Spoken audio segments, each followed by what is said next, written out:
Oates was a superintendent with one of the nation's largest home builders. For 5 years, he worked with them. Last 3 years, he was under such intense pressure that he told me less than a week ago, he said, I hated Sundays. And I said, well, why on earth did you hate Sundays? He said, because Sunday was the last day before I would have to get back in the rat race. And he said, I was under so much pressure, I was stressed out to an incredible degree. Well, let me tell you the rest of that story. In the 5 years he was there, he only missed 4 days because of illness. In the last 3 years he was there, he was never late a single time, regardless of the weather, regardless of how he felt, regardless of what the car trouble was. He always did not use the complete vacation time. The last year he was there, he was recognized as one of their top superintendents, would undoubtedly have gotten the award as being the best, but he had in the meantime accepted a better position, and they just generally don't give those awards to people when they have left the company they're with. Perhaps the most amazing thing, though, is that the thing that was so amazing to me, although he had 400 home units that he was in charge of, 15 to 20 homes going up at all times, in the last 10 months he built and closed 83 homes without missing a single move-in date. Now, that is absolutely unbelievable. I asked him, I said, well, how'd you do it? He said, well, first of all, there's a question of survival. I do have responsibilities. I just love to eat. I have responsibility to my wife. I have other responsibilities. I had a responsibility to my company. I'm known as a company man. My responsibility was to give them the very best that I had, regardless of how I might be feeling at the moment. Now, folks, that's what we call character. Character is the ability to carry out a good resolution long after the excitement of the moment has passed. That is accepting responsibility. He said not only that, but he said, I had a mentor, Stan Sermonak, who had really taken me under his wing, had made it possible for me to get this particular job, had been my mentor and encourager. I did not want to let him down. Now, what is all of that saying, folks? There are some absolutes in life. We talk about relative this and relative that. Relative as far as I'm concerned are brothers and sisters and in-laws and that sort of thing.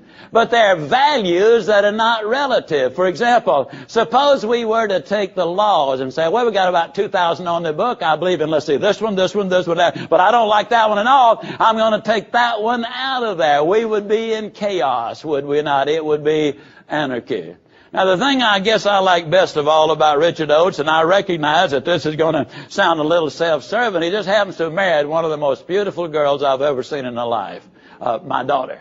Now, that means very simply that he's my son-in-law, but the story is that today he's our vice president in charge of marketing and product development. Applying the same energy, the same commitment.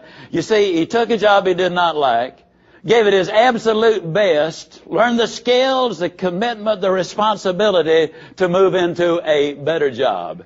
Don't like your job? Give it your best shot. That's the way you get the better job. Let me give you the second illustration. Several years ago, my executive assistant, Laurie Majors, received a telephone call from a lady in Birmingham, Alabama.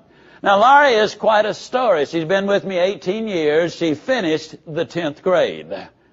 2 years ago, we evaluated our key employees. Laurie graded out at slightly above the master's degree level. Let me tell you something. You can finish school. You can make it easy. You never finish your education. And it is seldom easy. She simply keeps on learning, keeps on growing. And you, by virtue of the fact that you have invested in this set of tapes, taken your money, now taken your time, means that you're investing in yourself, in your future, and I commend you for that. Laurie got this phone call from this lady in Birmingham, Alabama. After the phone call, she said to me, Zig, the lady thinks she's got an incredible problem. I think that you could probably solve it in 5 minutes if you can meet with her when you get to Birmingham. I said, well, Laurie, I'll get there early, invite the lady to come backstage, we'll have a little chat. When the lady came backstage, and incidentally, I don't do counseling. I'm not trained for it. I don't have the time for it. My natural inclination is to believe everything the last person I talk to tells me. And that doesn't make really for professional counseling, you know. But if somebody says, I got a problem, if I got 5 minutes, I'll give it my best shot. That's all I can do.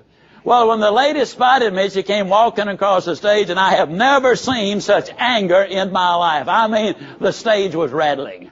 Now, I'm not going to say she was overweight, but she's about 5.5 inches too short.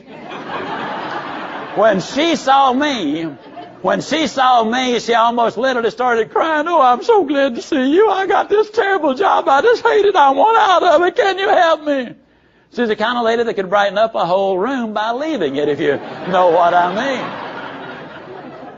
Now, in my own mind, I could well imagine this lady thinking that I was going to verbally put my arm around her and say, yes, my dear, life is tough, but you got to hang in there, and by and by things will work out okay.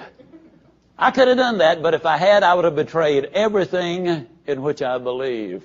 If somebody says help, I believe I'm supposed to help. Now, as I said, I don't do any counseling, but I'm so fortunate I have access to some of the really outstanding minds in this country. I check things out psychologically, physiologically, and theologically before I record it, write it, or verbalize it, and have strong endorsements from all three disciplines. There's the one thing I do know about counseling, and that is that most people who come to you with a problem do not want a solution to the problem. What they want to do is they want to tell you about it, you about it, you about it, you about it, you about it, you about it. And if you foul up the deal and solve the problem, then they can't tell you again, you again, you again, and you again. They want to talk about the problem. They do not want to solve the problem. I had very few minutes. I knew I had to get her attention, so I said, yes, and you know, ma'am, the sad thing is, I believe your situation is about to get a whole lot worse. Had I hit her in the face with a bucket of ice water, I could not have stunned her more. She said, what do you mean? I said, I believe that your company is going to fire you. Fire me? Why on earth would they fire me? You know, isn't it the truth that people who are the problem never recognize they are the problem? They're in complete denial. They think denial is just a river in Egypt. I mean, they are, you know, they're just not with it. You know, no snowflake ever blames itself for the blizzard. No raindrop ever blames itself for the flood, but each plays a part. Every person in life either builds or tears down. Why would they fire me? I said, ma'am, I don't believe there's a company in America big enough to sustain this much poison in one small spot. And all of a sudden the job she hated everything about, all of a sudden takes on a little different hue and value. She said, well, what am I going to do? I said, do you really want to know? She said, yeah, that's the reason I came to you for help, but you sure haven't been much help so far. And I said, well, ma'am, I got an idea. I believe it'll work. And if you will do it, I know it will work. She said, well, tell me about it. I said, when you get home tonight, I want you to get a sheet of paper out. And I want you to make a list of all of the things you do like about your company and the people down there. She interrupted me. She said, that'll be easy. I don't like nothing about that company. Don't like nothing about those people down there. And I said, well, let me ask you a question. Do they pay you for working there? Well, she said, of course they pay me for working there. I said, you don't like to be paid for working. Well, she said, I certainly do. I said, then you like to be paid. She said, of course. I said, well, that's one thing you like about your job. She said, why, certainly. I said, a minute ago you said that there wasn't nothing you liked about the job. Well, I didn't know you was talking about that. I said, well, don't you think money's important? She said, yeah. I said, okay, let me ask you the second question. Do they pay you above average, below average, or about average for what you do? Well, she said, I got to confess, they pay me above average. I said, and don't you like to be paid above average? Well, she said, certainly I do. I said, tell you what I want you to do. I want you to get that sheet of paper out right now. We're going to make a list of all of the things that you do like about your job. Well, she just sat there. I said, no, go ahead, get paper out. We'll make a list right now. She just sat there. I said, ma'am, let me tell you what my experience in life has been. People that won't take step one never take step two.